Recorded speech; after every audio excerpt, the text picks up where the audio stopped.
Bonjour, c'est Virginie. La leçon d'aujourd'hui a pour titre « Leçon donnée par un ver ».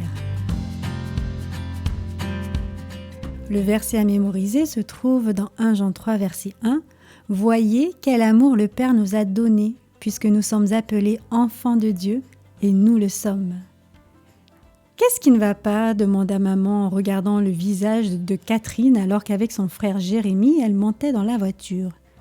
« J'ai encore eu une horrible note pour mon test d'orthographe, dit Catherine. Et tu as dit que tu allais me punir si j'avais de nouveau une mauvaise note en orthographe. » Jérémie sourit en lui-même. Il se souvenait que sa maman l'avait envoyé dans sa chambre pour le punir parce qu'il n'avait pas étudié son orthographe. « Je regrette, Catherine, dit maman avec sympathie.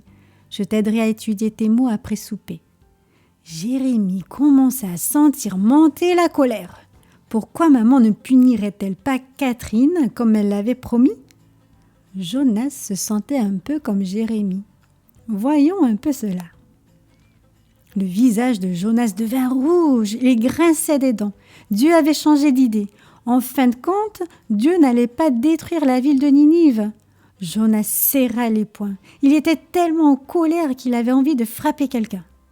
« Je savais que tu agirais comme ça, lança Jonas à Dieu. C'est pourquoi j'ai essayé de m'enfuir à Tarsis. Tu es un Dieu aimant et miséricordieux. Tu es patient et bon. Je savais que tu changerais d'avis et que tu ne détruirais pas ces terribles gens. Vas-y donc et tue-moi.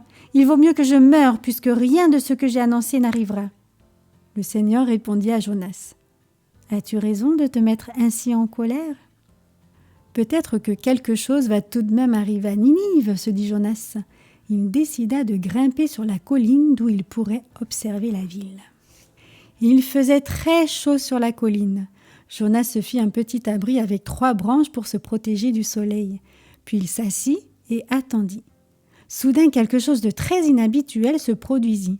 Dieu fit pousser une plante avec de grandes feuilles vertes juste à côté de l'abri de Jonas. Jonas regarda la plante. Il n'avait jamais vu une plante pousser aussi vite. Elle grimpait, grimpait. La tige devenait plus épaisse et plus haute. De grandes feuilles apparurent et se déroulèrent les unes après les autres. La plante grimpa tout autour de l'abri de Jonas. Elle formait un abri merveilleusement ombragé et agréable. Jonas sourit en lui-même. Il était bon de ne pas cuire au soleil. Jonas était très heureux que cette plante ait poussé sur son abri. Jonas passa toute la nuit à cet endroit. Tôt le lendemain matin, Dieu envoya un ver qui rongea le cœur même de la plante de Jonas. Naturellement, la plante sécha et mourut. Elle ne pouvait plus protéger Jonas contre les rayons du soleil. La journée devint de plus en plus chaude et Dieu fit souffler sur Jonas un vent étouffant. Le vent soufflait de plus en plus et le soleil brûlait. Jonas se sentait très mal et il était très fâché.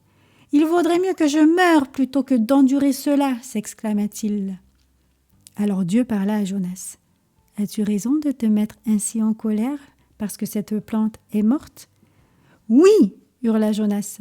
« Tu es triste au sujet de cette plante, mais tu n'as rien fait pour la faire pousser. De toute façon, une plante ne vit pas longtemps, dit Dieu.